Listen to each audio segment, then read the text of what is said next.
Hey guys, today we're going to be talking about Mythic Rashok, the first real wall boss in Aberrus the Shadowed Crucible, and today I'm going to talk about some of the tips and tricks that I kind of learned throughout our progression on it.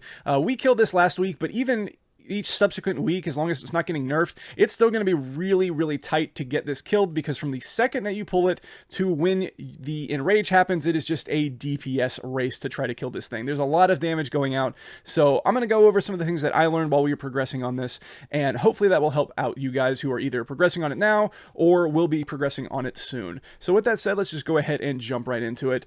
The big thing here that I probably did wrong, just if you're looking at this from a whole, I probably didn't use my defensives as much as I could have, but there's a couple reasons. One, I was waiting for the damage to get really bad on my side, as well as you absolutely need to hold most of your defensives for the very end. Like, obviously you can use them earlier if they're going to come back off cooldown, but towards the very end of the fight, and we'll get to that, you absolutely need to have things like Astral Shift in order to survive the very end of this fight. So with that said, let's just go ahead and jump into it. So again, like I said, the very beginning of the fight, you are just going to be racing right from the start to get as much damage in on the boss as possible.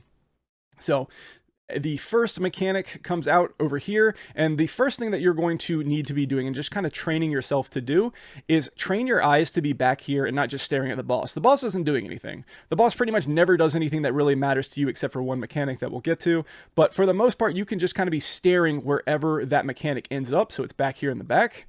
And now we can watch where these puddles come from. Another thing that it's probably good to note, sometimes it's really hard to see with as many people and the boss in front of you. There's one right here, but you can barely see it. So just know that you need to be positioning yourself in a way that you can actually see these coming out. Like, even now, it's really hard to see it as it's coming through the boss. So just be very careful of that.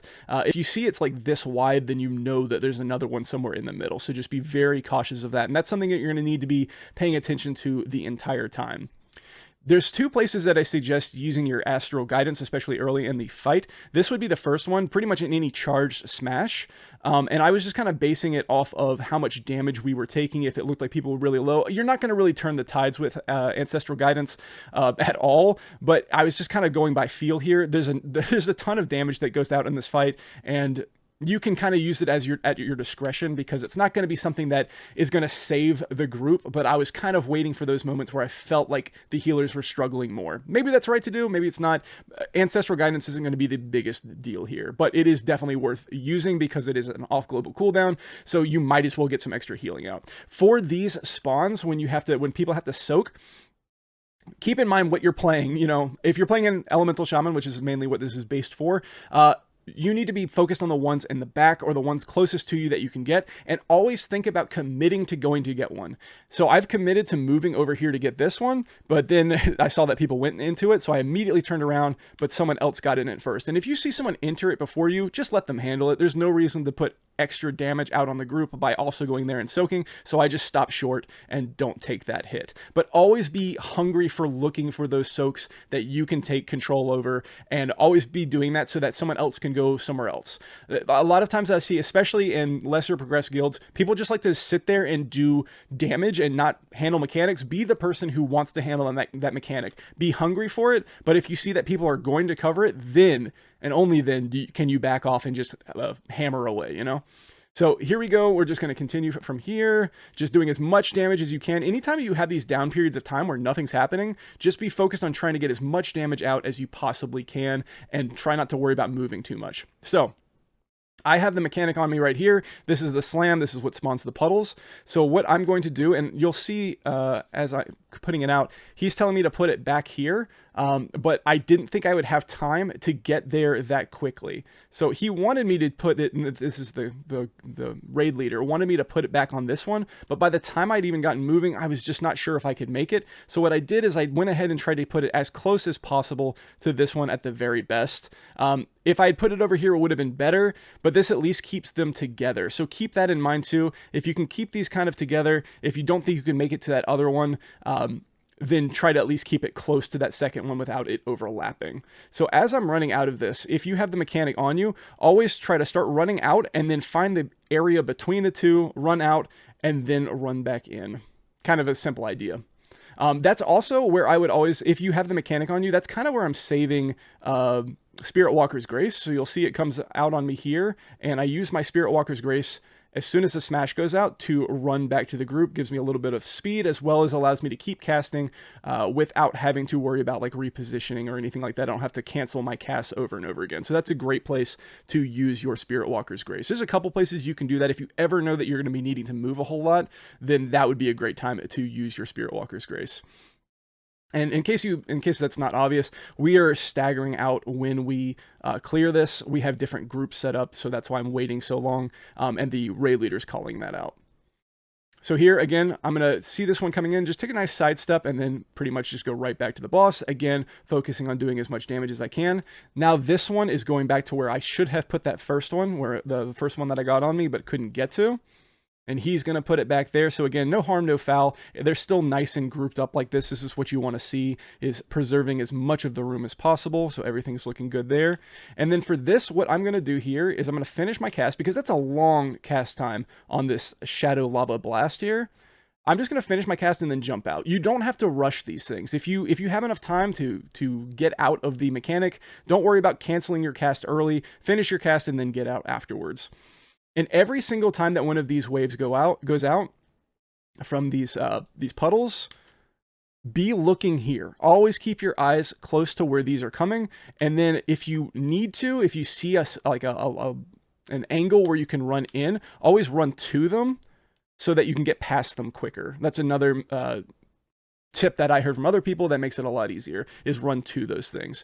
This is the other place that you can also use your astral guidance, because there is just a ton of damage going out here, and this is where I decided to finally use it. We were starting to get a little low on health there. I even got a lay on hands, which helps out quite a bit there. And now we're just pumping damage into here. Again, trying to move as little as possible. Try to plant your feet whenever you can, but obviously if you need to move out of these beams, or this earthquake-ish kind of effect here, make sure you move. You do have some time before these go off, so if you're about to finish a cast, you can do that, but otherwise I would just move. Notice I moved directly to the left over here, so that I could go ahead and get past that wave, but not too much. It's not like I have to run the entire way in or anything like that. Got another mechanic going out, and this will be the first one here that will spawn this wave, so you can kind of get an idea immediately. It's a very slight, it comes out just slightly before everything else, and here you can kind of like do what I'm doing right here. If you can kind of get an idea of where these are going, I noticed really quickly that on this wave there was just going to be a gap. About right here, I noticed there's just going to be a gap in the middle. I didn't have to run forward. I do touch that one just a bit. I was slightly off there. I basically got lucky right there. Don't rely on luck, but sometimes it has to be in your favor with these things on progression. So again, I'm not going to worry about moving too much anytime I don't have to. Basically waiting for that next wave attack. And I believe this next mechanic, I think this is the one that goes on me next. After this. So again, staying hungry to go for those soaks.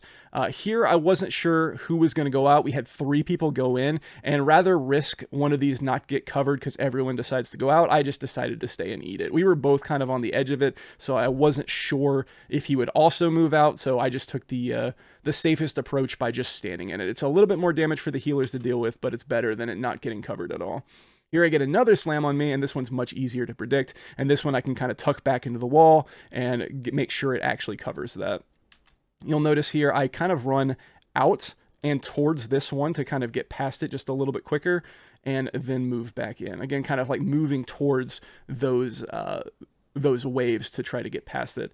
One coming right through the middle, just kind of nice dodge. And as soon as I can plant my feet, I try to plant my feet. If I need to reposition or adjust, I wait for an instant cast ability that's in my rotation to reposition from there. And here we're just trying to get in as much damage as we can, getting those clears out. Again, trying to stay with the group as much as possible. You don't want to be someone who's like way out to the side over here. You want to make it as easy for the healers as possible. Now, at this point in the fight, you're getting a lot of these waves. So your entire focus needs to be on these puddles when they're out. Don't worry about what the boss is doing. He only does this one Shadow Lava Blast ability that you even have to worry about in terms of like your own positioning. Worry about your feet first. We got really lucky here, and the one person who was out here managed to bait in this direction. So that was really nice. That made things a lot easier for the rest of the group. And we were able to basically just stay exactly where we were. Very, very nice there. And again, I'm just worrying about my feet. I clip another one just barely for half of a second. Again, you kind of need to ride a little bit unlucky if you get hit, because sometimes it will just one-shot you and other times it won't. So just do the best you can and try to make sure that you're not getting hit at all. So again, try to, as often as you can, try to plant your feet. I got kind of unlucky here. Here's a place where I just didn't want to take the risk of not moving. But you notice, like right there, I actually finished that entire cast before moving. It was like halfway through the cast. You have time to finish these casts before getting out. Just don't tempt fate too much another time that I wait to finish that cast. Because again, the amount of damage you do is going to be super important to killing this boss, but just make sure you're not putting yourself in a position where it's going to kill you. So here, we're going into this last phase. So after that second time when you take him to the middle to drain his energy, that will be the last time that you can do that. He'll break the middle. So now it's basically just, again, the same thing it has been, just a DPS burn to try to kill him before he reaches maximum energy again. So again, keeping these around the outside to keep it so it's as easy as possible to dodge these swirlies. Try to move as little as possible if you can. But at the same time, when in doubt, run towards one of the sections so it makes it a little bit easier to get through with it. But in general, try to keep yourself grouped up with everyone else so that you're not getting too far away, as well as you're just eliminating any unnecessary movement. So again, another dodge, and then this overlap happens, I think, in every single time, and I just immediately start moving to one of these. Here's another situation where I saw he was directly in the middle of it, so I figured he was not going to get out, so I left again. But again, staying hungry for getting into those soaks every single time. Always be that person, because eventually one of those times you're going to be the only one to go for one, and it will be incredibly important that you did. So here is where we're coming up on actually needing to use our Astral Shift. This is the one where I highly suggest saving pretty much every single one of your defensive cooldowns for, or at least making sure they're back up by this period of time, because when this Charge Smash comes out, it's going to do a ton of damage. So here is where I'm going to, I believe it's right around here is when I use my Earth Elemental to get extra haste, and it's right around, what is it? Right around this burning orbs, or is it right after? I think it's right after. Yeah, so it's when this next mechanic comes out, this one right here. This is where I'm going to use, as soon as he jumps and does that, this is where I'm going to use my Astral Shift. I'm going to get ready, because I haven't used my healing potion, I haven't used my health stone. This is where I'm going to use all of that, basically everything possible to live, because there's just so much damage going out after one of those slams. You'll notice this huge healing absorb on all of this. So we're trying to get out as much damage and healing as possible here. So this is where I'm going to use my health potion. I'm going to use my health stone. You'll notice how close I got to dying because of just how much damage and how much healing absorb is going out. Let me back it up one more time just to really hammer that home.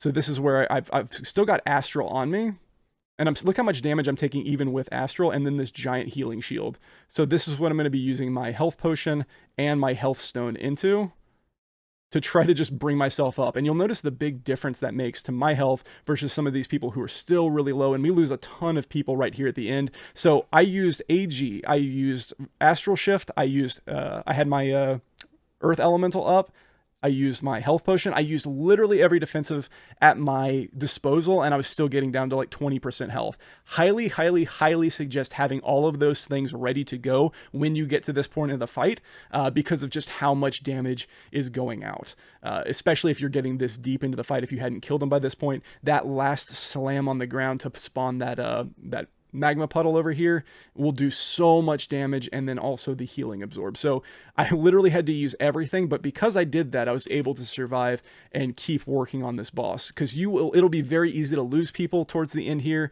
and if that happens, you put yourself in this really tough situation where even though we were doing really, really well, we lose so many people right at the end. And it's only 5, but at the end of the day, it's even just that many is going to be a huge blow. And we had to survive all the way up to that point with essentially losing no one. But fortunately, because we were able to keep those people healthy, we managed to kill it the tick after the first tick of the enrage. So with that being said, it's a very tightly tuned fight. really pay attention to your surroundings. Make sure that your eyes are focused on where those wave puddles are coming from. Every single time you get a set of those lava puddles, your eyes need to be looking at those lava, pools over here. So every single time when these come out, be looking to start running either in a way that you'll dodge them, or in just a way like either running towards them or just finding that path where they're not going to overcross. So like running towards them will be a really easy way to constantly be looking for holes.